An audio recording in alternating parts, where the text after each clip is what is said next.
नमस्कार, न्यूज़ 18 का digital platform देख रहे हैं आप। मैं हूं आपके साथ पूजा सचदेवा। यमन में कैद भारतीय मूल की नर्स जिसका नाम निमिषा प्रिया जिस वक्त फांसी के फंदे से थोड़ी ही दूर थी, कल यानी कि 16 जुलाई को निमिषा को फांसी होनी थी।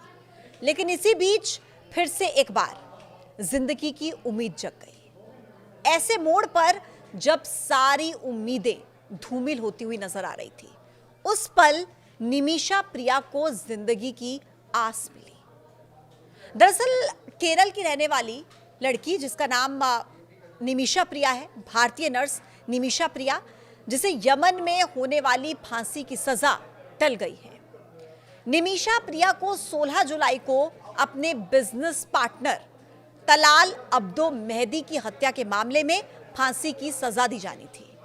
केरल के प्रभावशाली सुन्नी मुस्लिम नेता कंथापुरम एपी अबूबकर मुस्लियार और भारत सरकार के हस्तक्षेप से हो रही बातचीत के बाद यमन के स्थानीय अधिकारियों ने निमिषा की सजा को स्थगित कर दिया है। हालांकि कब तक के लिए किया है यह अभी तक क्लियर नहीं है।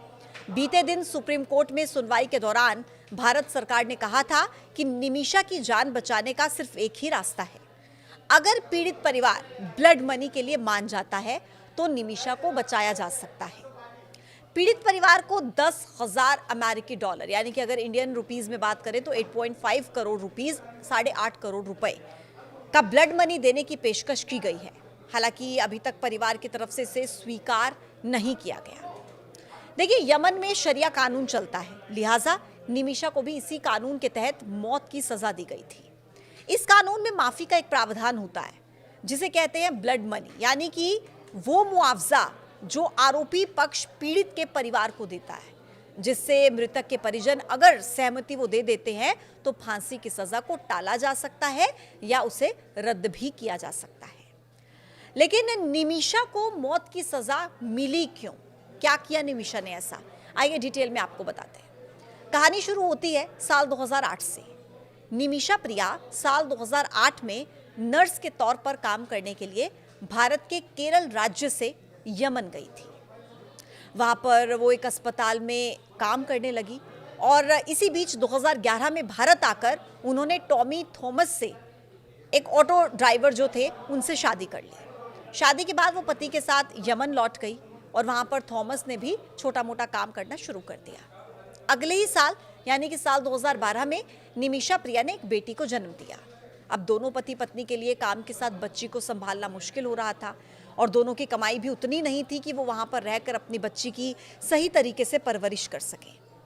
आर्थिक दिक्कतों के बीच थॉमस 2014 में अपनी बच्ची को लेकर वापस लौट आए, लेकिन निमिषा ने वहीं रहकर काम करने का फैसला किया ताकि वो अपने परिवार का भरण पोषण कर सके।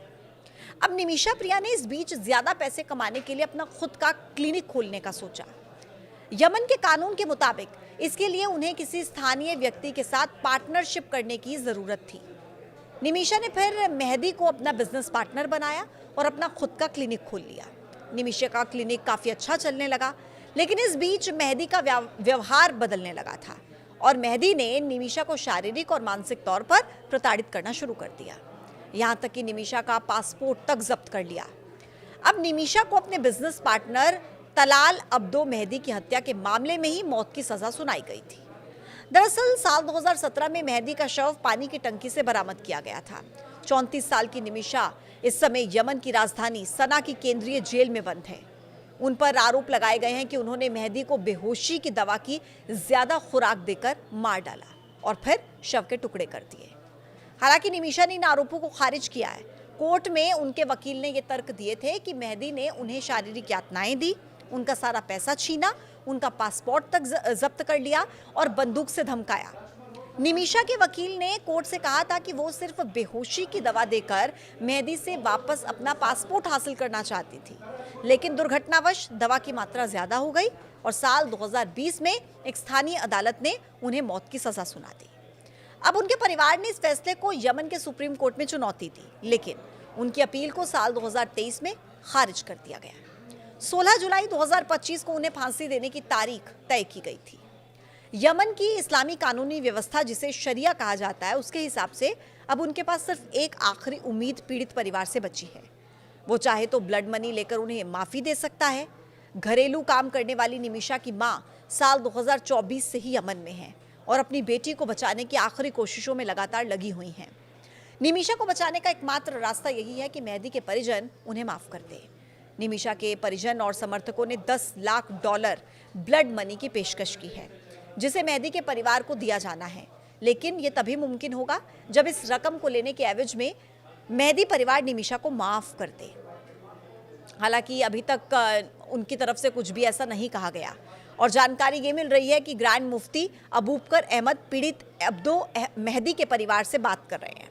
पहले दिन की बातचीत काफी सकारात्मक रही और यही वजह है कि आगे भी बातचीत की गुंजाइश अभी बची है और इसी को देखते हुए फांसी टालने का फैसला किया गया। निमिषा को बचाने के लिए केंद्र सरकार के अधिकारियों से लेकर ग्रैंड मुफ्ती अबूबकर अहमद और निमिषा का परिवार एक्टिव है। भारत सरकार यमन में लगातार कूटनीतिक तरीके से भी संपर्क बनाए हुए थी और इसी का नतीजा है कि फांसी की मुकर्रर सजा से ठीक पहले निमिषा को राहत दे दी गई। लेकिन अभी फांसी की तारीख सिर्फ टली है, फांसी पर रोक नहीं लगाई गई, यानी कि अब भी खतरा बरकरार है। निमिषा के परिवार ने तलाल के परिवार को $1 मिलियन करीब, अगर भारतीय करेंसी के हिसाब से बात करें तो 8.5 करोड़ रुपए देने की भी पेशकश की है। हालांकि ब्लड मनी को लेकर राजी होना है या नहीं, ये फैसला तलाल के परिवार को करना है। तलाल के परिवार अगर साफ इनकार कर देते हैं परिवार के लोग, तो फिर कोई ऑप्शन निमिषा के पास नहीं बचेगा। आप इस मसले को लेकर क्या सोचते हैं, कमेंट बॉक्स में हमें ज़रूर बताइएगा। आज के लिए इतना ही, फिर होगी मुलाकात एक नई वीडियो के साथ। तब तक के लिए आप देखते रहिए न्यूज़ 18। नमस्कार। ऐसे मोड़ पर जब सारी उम्मीदें धूमिल होती हुई नजर आ रही थी, उस पल निमिषा प्रिया को जिंदगी की आस मिली। दरअसल केरल की रहने वाली लड़की जिसका नाम निमिषा प्रिया है, भारतीय नर्स निमिषा प्रिया, जिसे यमन में होने वाली फांसी की सजा टल गई है। निमिषा प्रिया को 16 जुलाई को अपने business partner Talal Abdo Mahdi की हत्या के मामले में फांसी की सजा दी जानी थी। केरल के प्रभावशाली सुन्नी मुस्लिम नेता कंथापुरम एपी अबूबकर मुस्लियार और भारत सरकार के हस्तक्षेप से हो रही बातचीत के बाद यमन के स्थानीय अधिकारियों ने निमिषा की सजा को स्थगित कर दिया है। हालांकि कब तक के लिए किया है, यह अभी तक क्लियर नहीं है। बीते दिन सुप्रीम कोर्ट में सुनवाई के दौरान भारत सरकार ने कहा था कि निमिषा की जान बचाने का सिर्फ एक ही रास्ता है। अगर पीड़ित परिवार ब्लड मनी के लिए मान जाता है तो निमिषा को बचाया जा सकता है।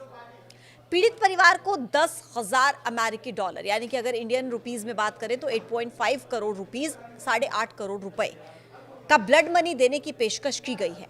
हालांकि अभी तक परिवार की तरफ से इसे स्वीकार नहीं किया गया।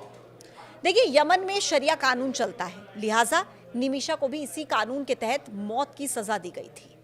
इस कानून में माफी का एक प्रावधान होता है जिसे कहते हैं ब्लड मनी, यानी कि वो मुआवजा जो आरोपी पक्ष पीड़ित के परिवार को देता है, जिससे मृतक के परिजन अगर सहमति वो दे देते हैं तो फांसी की सजा को टाला जा सकता है या उसे रद्द भी किया जा सकता है।